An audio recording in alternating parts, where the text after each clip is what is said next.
Young schoolteacher rode into town, not knowing she'd teach her brother's killer. She rode into town with chalk in her satchel and grief in her ribs, not knowing the man who murdered her brother sat whittling on the saloon porch, smiling as she passed. The desert didn't welcome her. It swallowed her. Hooves thudded against hardpan, slow and weary, kicking up veils of ochre dust that clung to her woolen skirt, her blistered hands, the brim of her sun-bleached bonnet.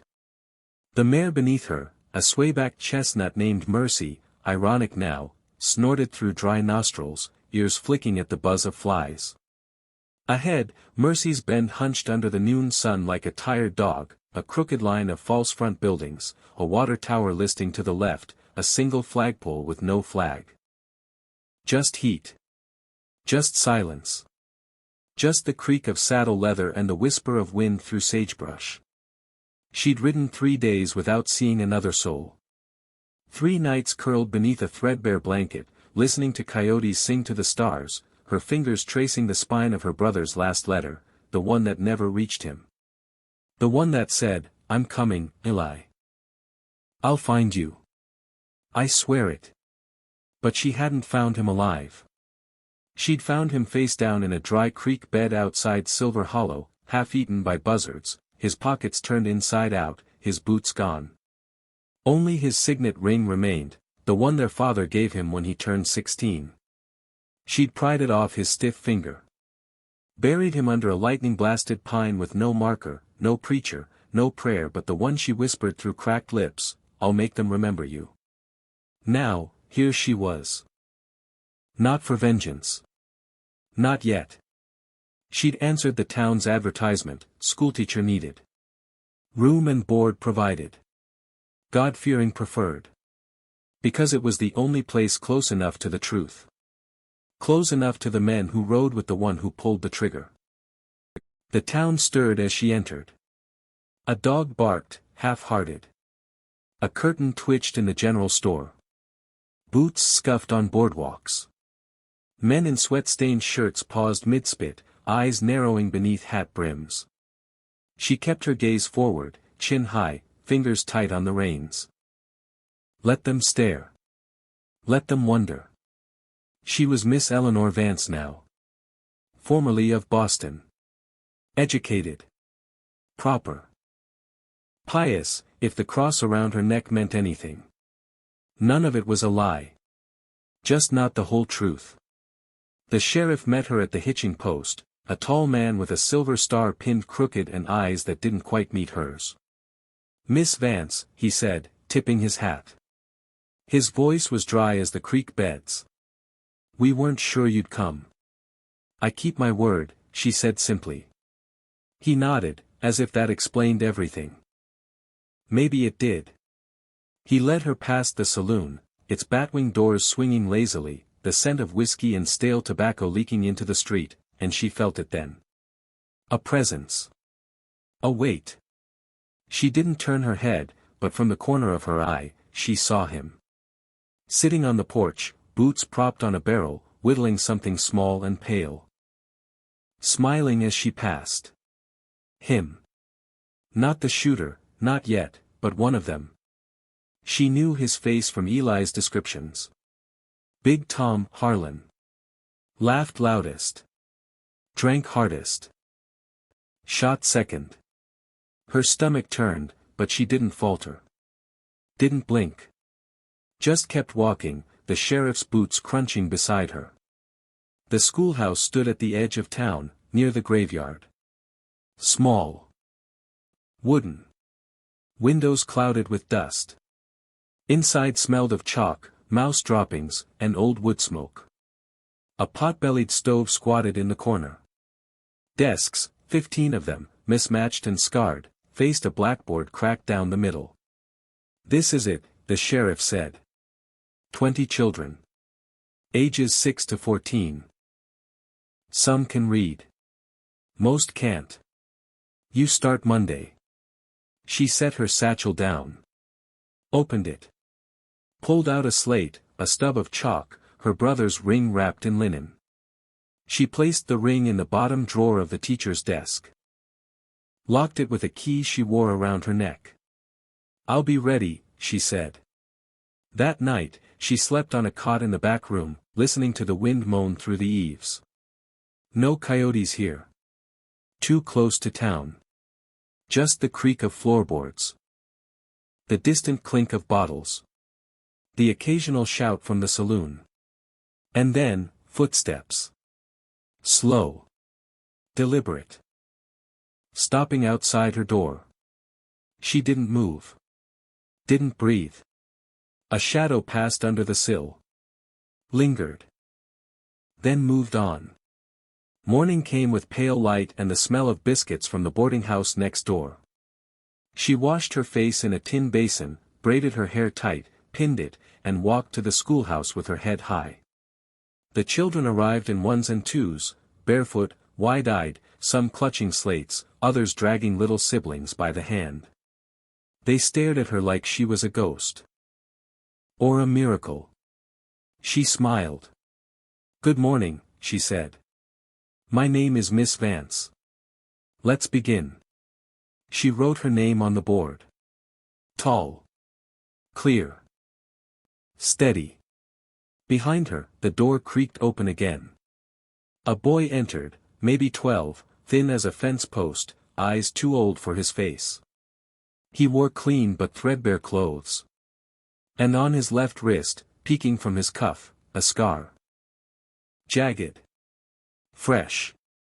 The kind made by rope burns, or a man's grip. He didn't speak. Didn't move. Just took the back seat. Sat straight.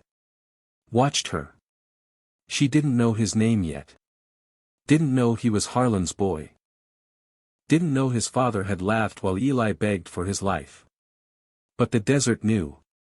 And the chalk in her hand trembled, just once, before she turned back to the board.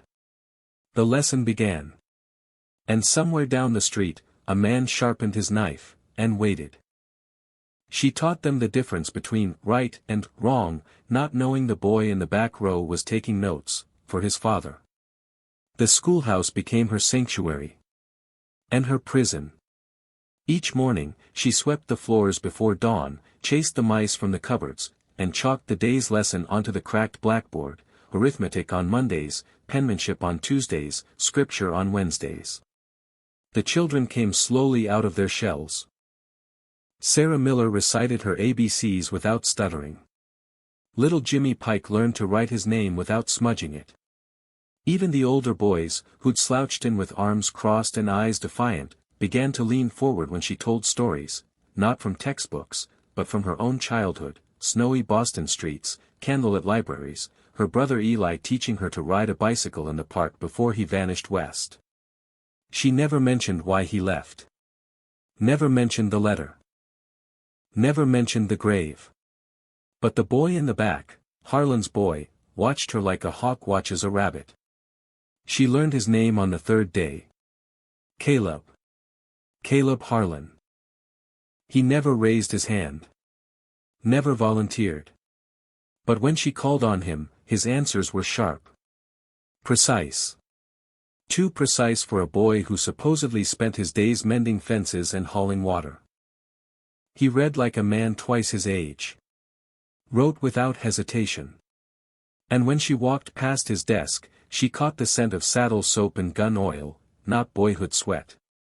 One afternoon, while the children practiced cursive, she knelt beside his desk to correct his slant. "You have a fine hand, Caleb," she said softly. He didn't look up. "My father says writing's for clerks and women." She straightened. "And what do you say?" He finally met her eyes. "Just for a second. I say, it's for remembering." The word slithered under her skin. That night, she found the note. Tucked inside her copy of McGuffey's Reader, folded neatly, no name attached. Just 3 lines in careful, slanted script: "Some lessons can't be unlearned. Some names can't be forgotten. Some men don't stay buried." Her hands shook as she read it. Not from fear. From fury. Someone knew. Not everything, not yet, but enough. She burned the note in the stove. Watched the edges curl black, the words vanish into smoke. But the message clung to her like desert dust. The next day, she changed her lesson. Instead of grammar, she taught geography. Drew a map of the territories on the board. Marked Silver Hollow. Marked Mercy's Bend. Drew a dotted line between them. Who can tell me, she asked, voice calm as still water, what lies between these two towns? Silence. Then, from the back, Dry Creek. She turned. Caleb hadn't raised his hand. Hadn't moved. Just stared at the map like it was a confession. Yes, she said. Dry Creek. A good place to lose something, or someone. A girl in the front row giggled nervously. The boy beside her elbowed her quiet. Caleb didn't flinch. After class, he lingered. Waited until the last child had scampered into the sun. Then he walked to her desk. Placed a small bundle wrapped in burlap on the corner. Ma made biscuits, he muttered. Said you looked thin. She didn't touch it. Thank your mother for me. He nodded. Turned to leave. Caleb. He stopped. Why do you sit in the back? He glanced over his shoulder. So I can see everyone. Even me. Especially you. And then he was gone, boots echoing on the porch, the screen door slapping shut behind him. She waited until dusk. Then unwrapped the biscuits. Beneath them, a single bullet. Not new. Old. Tarnished. The kind that had been dug out of something, or someone. She dropped it into her apron pocket. Cold. Heavy. Real. That evening, she walked to the general store for lamp oil. The bell above the door jingled. The shopkeeper, a round man with spectacles and a nervous twitch, froze when he saw her. Evening, Miss Vance, he said too quickly. Evening, Mr. Greeley. She moved down the aisle, past tins of beans, bolts of calico, jars of molasses. Felt his eyes on her back. Felt the silence thicken. At the counter, she set down the oil. He rang her up without meeting her gaze. Towns, grateful for you, he said, handing her the receipt. Children needed schooling. They did, she agreed. And they deserve truth. His fingers twitched. Truth's a dangerous thing out here, Mississippi. So is silence. She left coins on the counter. Walked out into the cooling dusk. Behind her, she heard the bolt slide home on the shop door. She didn't go straight back to the schoolhouse. Instead, she walked to the edge of town, where the graves began. No headstones. Just wooden markers, some broken, most nameless. She knelt beside the newest one, a raw mound of earth, no cross, no flower. Just a stone with 3 letters carved deep, E.V. Eli Vance. She placed the bullet on the dirt. Said nothing. Just let the wind carry her breath away. When she stood, she saw him. Caleb. Standing 20 paces back, beneath a cottonwood. Not hiding. Not running. Just watching. She walked toward him. He didn't move. You knew, she said. Not a question. He swallowed. Not at first. When? The map. When you drew Dry Creek. You paused. Like you'd been there. She stepped closer. And the bullet? He looked down. Found it in Pa's coat. After he came back from Silver Hollow. She reached out. Not to strike. Not to grab. Just to touch his shoulder. He flinched, but didn't pull away. Why give it to me? His voice cracked. Because someone should remember him. She nodded. Someone will. Behind them, a horse whinnied. Hoofbeats approached, slow, heavy, deliberate. Caleb's face went pale. "He's coming," he whispered. "Go. Now." She didn't run. Didn't turn. Just squeezed his shoulder once. Then walked past him, back toward the schoolhouse, her spine straight, her steps even. The hoofbeats stopped behind her. "Evening, Miss Vance." She turned. Big Tom Harlan tipped his hat, smiling that easy, cruel smile. "Heard you're teachin' my boy real good." She smiled back. "Small. Tight. I teach all my students, Mr. Harlan. Even the ones who come to class carrying secrets." His smile didn't waver. But his eyes went cold. "Secrets," he mused, "have a way of gettin' folks killed out here." "I'm not afraid of secrets," she said. "I'm afraid of men who think they can bury them." She walked away. Didn't look back. But she heard him chuckle. Low. Dark. Promising. And in her pocket, the bullet grew heavier.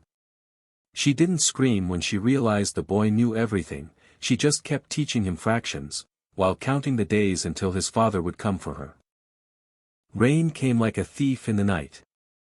One moment, the desert was bone-dry, cracked and sighing under a merciless sun. The next, thunder cracked open the sky, and water fell in thick, punishing ropes, turning the streets of Mercy's Bend into rivers of mud and regret. School closed. Children huddled at home. The town held its breath, listening to the drumming on rooftops, the gurgle of runoff in the gutters, the occasional crash of a loose shingle giving way. She stayed inside the schoolhouse, grading papers by lamplight, the storm rattling the window panes like a drunk trying to get in.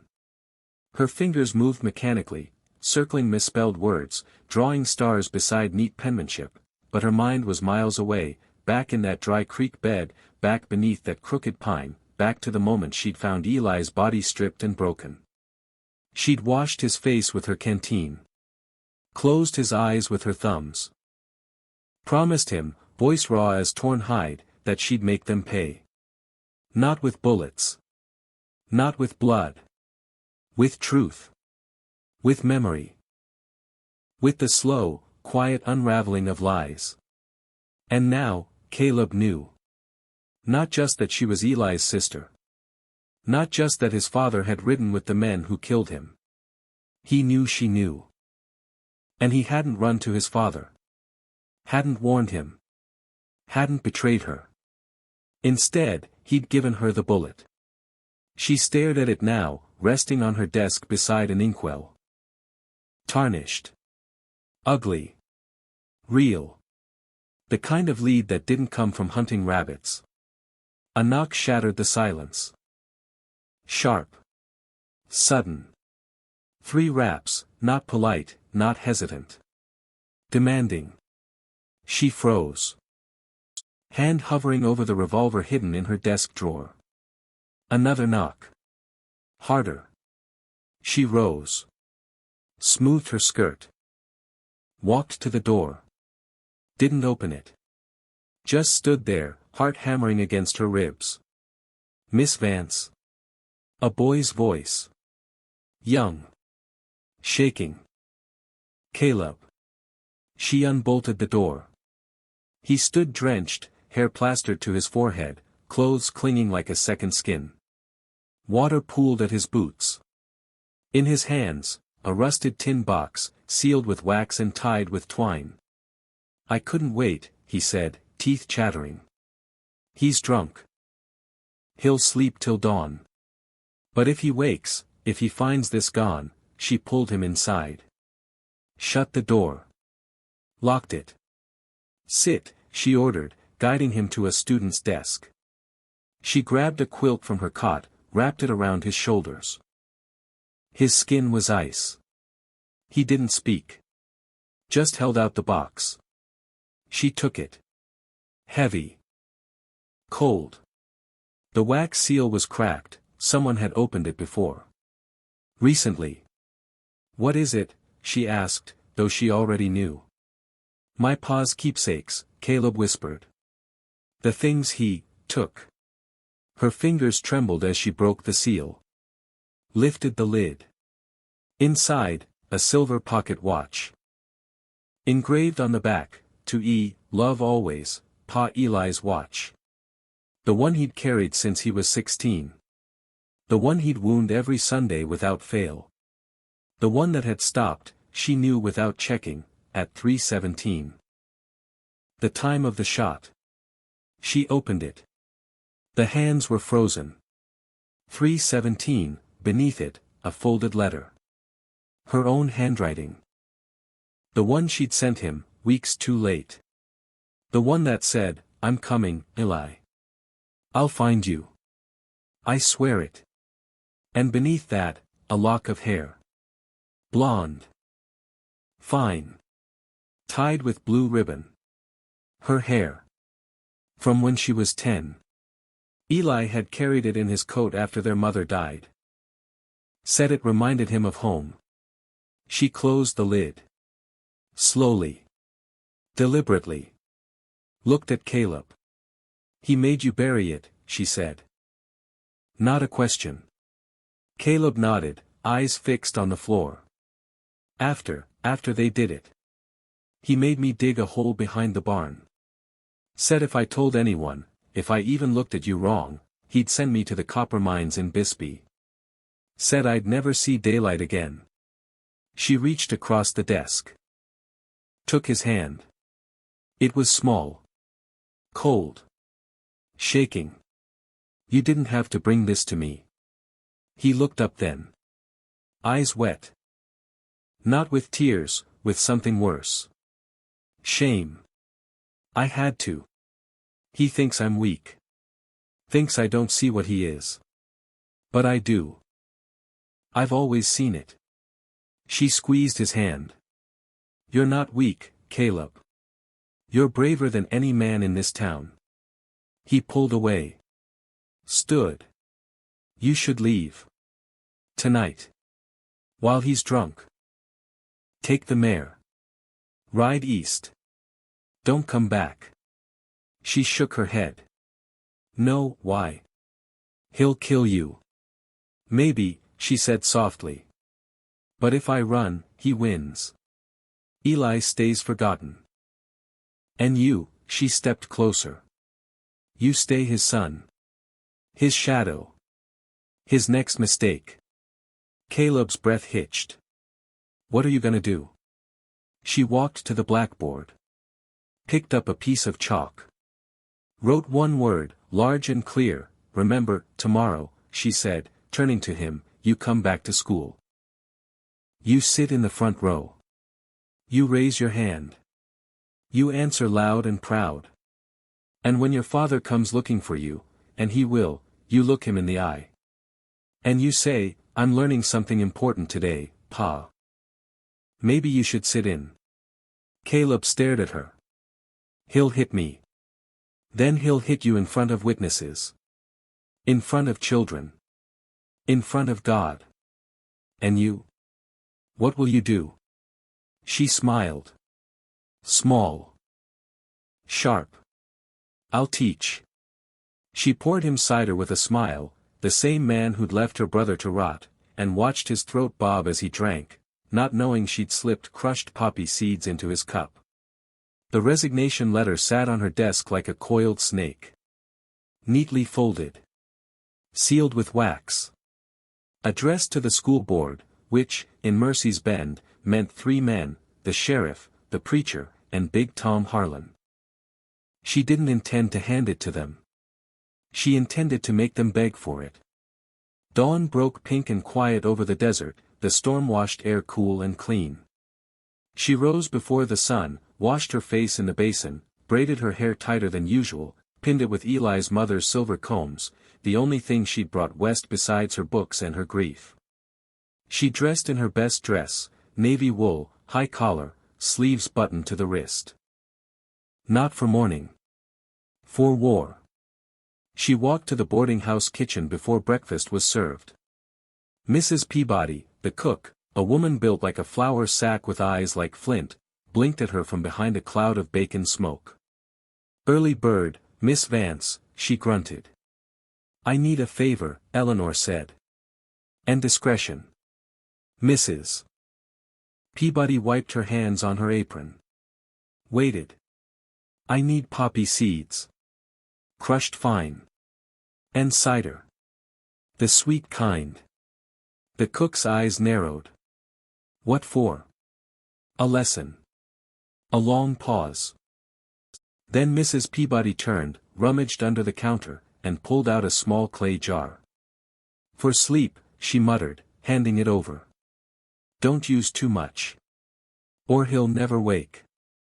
Eleanor tucked the jar into her apron pocket. He'll wake. Just not in time. She didn't go straight to the schoolhouse. Instead, she walked to the edge of town, to the dry well behind the livery. Sat on the crumbling stone rim. Opened the jar. Tapped a pinch of powder into her palm. Rubbed it between her fingers until it vanished into dust. Then she waited. Hoofbeats came just past 9, slow, heavy, deliberate. Harlan rode up on a black gelding, reins loose, hat tipped back. He dismounted with a grunt, tied the horse to the post, and sauntered toward her like he owned the ground beneath her feet. Mornin', schoolmarm, he drawled. Fancy meetin', you hear. She didn't stand. Didn't smile. Just looked up at him, the sun behind her turning her into a silhouette. I wanted to talk. Away from ears. He chuckled, hitched up his belt. You plannin' your escape? I'm planning yours. He blinked. Then laughed, loud, sharp, like a gunshot in church. You got grit, I'll give you that. What's on your mind? She patted the stone beside her. Sit. He hesitated. Then shrugged, lowered himself with a groan. Smelled of leather, sweat, and last night's whiskey. She pulled the cider jug from her satchel. 2 tin cups. Truce? She asked, pouring. He eyed the cup. Ain't poisoned, is it? She took a long sip from hers. Swallowed. Wouldn't waste good cider. He grinned. Took the cup. Drank deep. Wiped his mouth with his sleeve. So. Talk. She looked out over the desert, the same desert that had swallowed Eli, that had carried her here, that would soon carry one of them away. I know what happened at Dry Creek. He didn't flinch. Just sipped again. Lots of things happen out there. Not like this.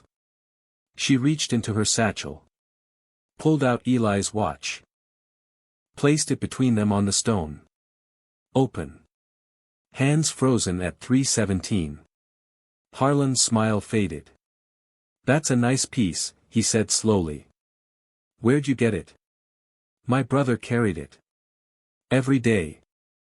Until the day you and your men took it from his body. He set his cup down. You don't know what you're talking about. I know you shot him over a stolen horse. A lie. A bet. I know you made your son bury his things like they were trash.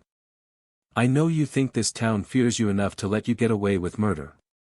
He leaned closer. Voice low. Dangerous. And what are you gonna do about it, little schoolteacher? Write a letter. Say a prayer. You ain't got no law here. Ain't got no army. Just you, and me. She met his gaze. Didn't blink. I've got something better. What's that? The truth. And a classroom full of children who'll carry it farther than any bullet. He lunged then, not for her throat, but for the watch. She let him take it. Let him clutch it in his fist like a talisman. Go ahead, she whispered. Take it. Keep it. Hang it over your bed. Let it tick in your dreams. He stood. Towered over her. You're playing a dangerous game, girl. She rose too. Slow. Calm. No, Mr. Harlan. I'm ending one. He laughed again, but it was thinner now. Nervous. He glanced at his cup. Took another swig. "You're bluffin', Dot." "Am I?" She turned. Began walking back toward town. He didn't follow. Not yet. By noon, the poppy seeds had done their work. She saw him from the schoolhouse window, swaying slightly as he mounted his horse outside the saloon, squinting like the sun hurt his eyes, rubbing his temple. His movements were slow. Heavy. Drugged. Perfect. She gathered the children early. "We're having a guest today," she announced. "Mr. Harlan has agreed to sit in on our history lesson." The room went still. Caleb, seated front and center, went pale. She walked to the blackboard. Chalk in hand. Wrote one word, large and clear, confession. Then she turned. Smiled. "Today, we learn how choices echo." The door opened. Harlan stumbled in, blinking, sweat beading on his forehead. He gripped the doorframe to steady himself. His eyes scanned the room, landed on Caleb. On her. On the word on the board. What is this?" he slurred. "A lesson," she said sweetly. "About the day Eli Vance died." Gasps. Whispers. A girl began to cry. Harlan took a step forward. "You shut your mouth, sit down, Mr. Harlan," she said, voice sharp as a lash. "Or I'll have the sheriff remove you." He swayed. Glared. But sat. She turned back to the board. Began to write. Eli Vance. Age 24. Born in Boston. Loved horses. Could fix anything with his hands. Carried a silver watch his father gave him. Died at Dry Creek. Shot 3 times. Left for the buzzards. She turned. Looked at Harlan. Who shot him first? He tried to stand. Staggered. Fell back into the chair. You can't." "Who held him down?" she pressed. Silence. Then, a small voice from the front row. "Jed Pike," Caleb whispered. He held his arms. Every head turned. Caleb stood. Trembling. Eyes wet. Pa shot him in the leg first. Made him beg.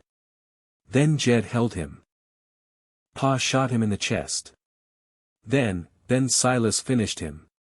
In the head. The room was dead silent. Harlan's face purpled. "You little, sit." Eleanor roared. He flinched. She turned to the class. "Write it down. Every word. Every name. Every detail. This is history now. Not rumor. Not secret. History."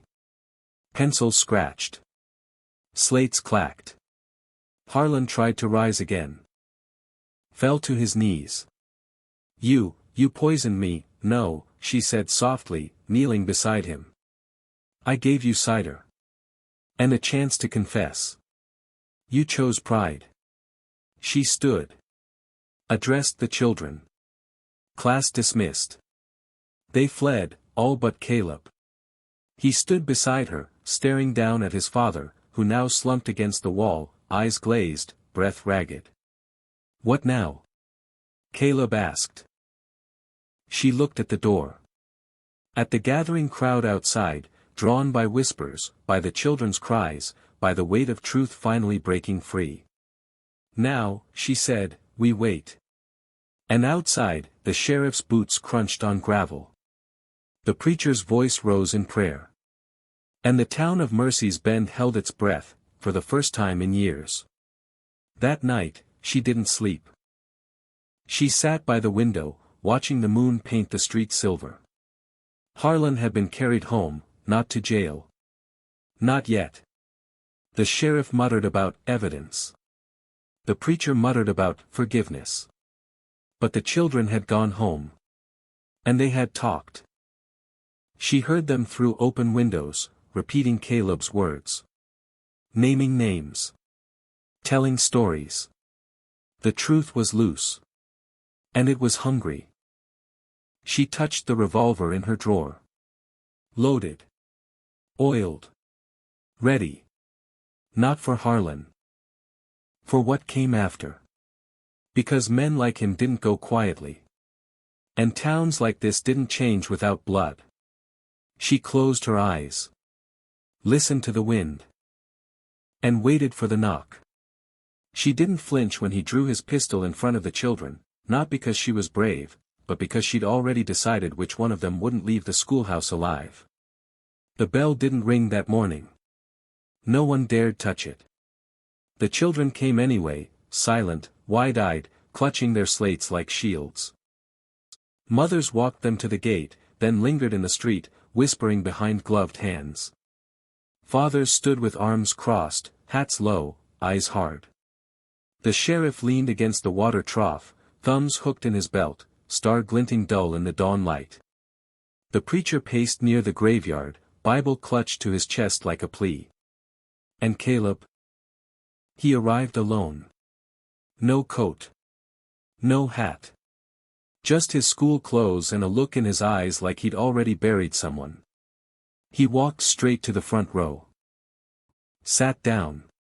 Placed his slate on the desk. Didn't look at her. Didn't look at the door. Just waited. She stood at the blackboard. Chalk in hand. Wore the same navy dress. Same silver combs. But today, no resignation letter in her satchel. Today, she carried Eli's watch. The bullet. And the revolver, tucked beneath her skirt, cold against her thigh. She wrote one word on the board. Choices. Then she turned. Faced the class. Voice calm. Clear. Carrying. Today, she said, we learn the final lesson. The one no book can teach. The one that lives in your bones after the ink fades. She walked slowly between the desks. Past Sarah Miller. Past Jimmy Pike. Past little Ruth Cobb, who clutched her pencil like a rosary. Choices, she said, are not just what you do. They're what you allow. What you ignore. What you bury. She stopped beside Caleb's desk. Rested a hand on his shoulder. He didn't move. Didn't breathe. The man who killed my brother thought his choice was private. That the desert would keep his secret. That silence was stronger than truth. She turned. Looked at the door. It opened. Big Tom Harlan filled the frame, clean-shaven, coat pressed, boots polished. No stagger. No sweat. No sign of the poppy seeds. Just cold, sober rage. And a revolver, low on his hip, hand resting easy near the grip. The children sucked in breath. Some whimpered. Harlan stepped inside. Let the door bang shut behind him. Lessons over, schoolmarm, he said, voice like gravel under a boot. She didn't move. Didn't blink. Class is still in session, mister. Harlan. Sit down. He laughed, short, sharp, ugly. You think these brats matter? You think their scribbling changes anything? I own this town. I built it. No, she said softly. You poisoned it. He took another step. Last chance.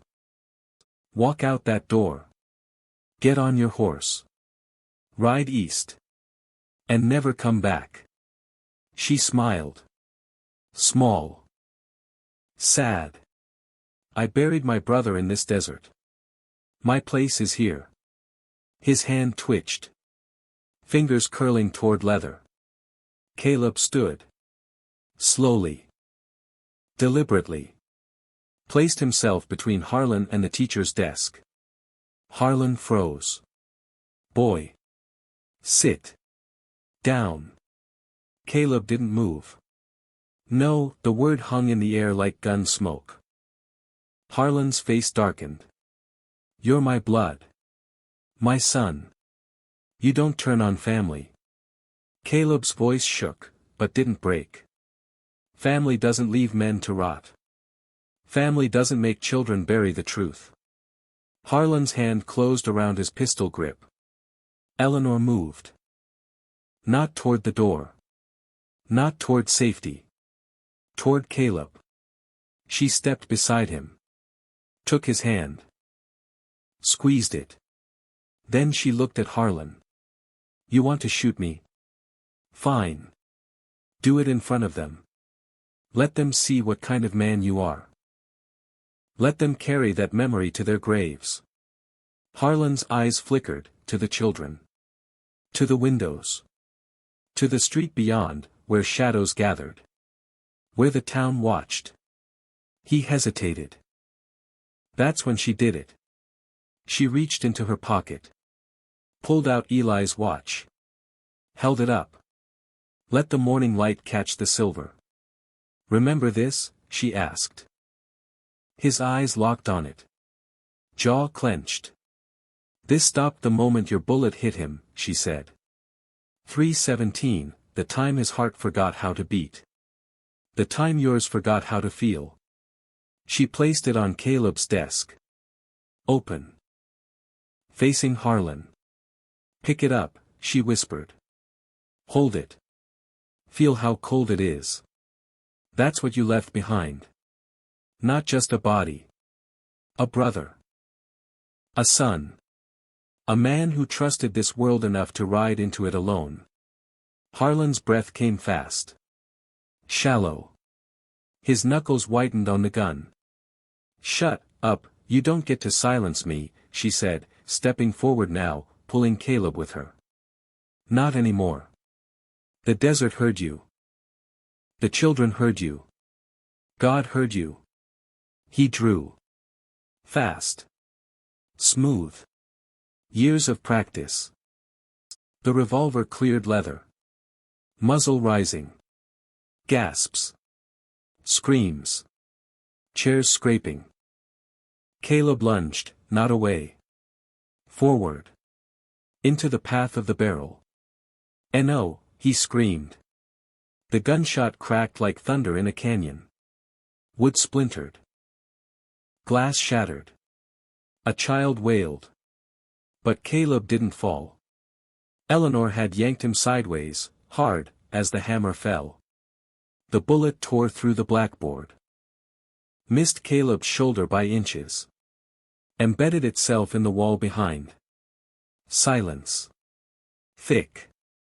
Heavy. Suffocating. Harlan stood frozen, gun smoking, eyes wild. You little, Caleb didn't hesitate. He grabbed the inkwell from his desk. Hurtled it, full force, into his father's face. Black ink exploded across Harlan's shirt, his cheek, his eyes.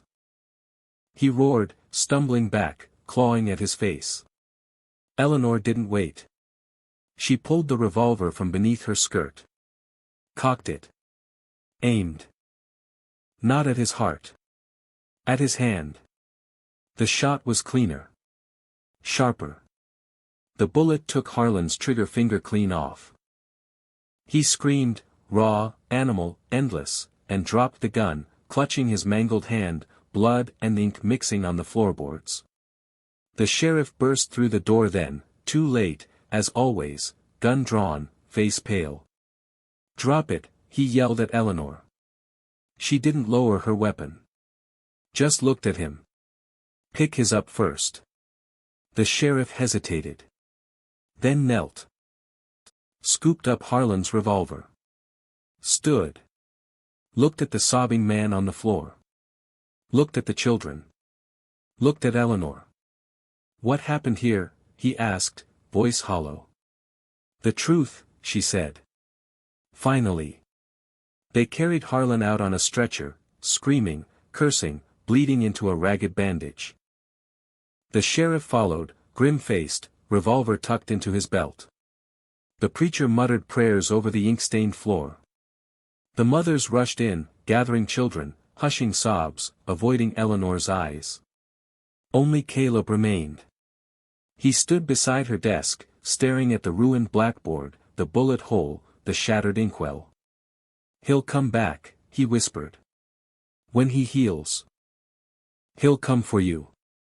She holstered her revolver. Walked to the window. Watched the wagon carrying Harlan bump down the road toward the doctor's house. "No," she said. "He won't." Caleb looked at her. "How do you know?" She turned. Smiled. Sad. Certain. Because the town saw him break. They saw him shoot at a child. They saw him lose. And men like him, they don't survive shame. She walked to her desk. Opened the drawer. Pulled out her satchel. Began packing, chalk. Slates. Eli's watch. The bullet. "What are you doing?" Caleb asked. "Leaving." His face fell.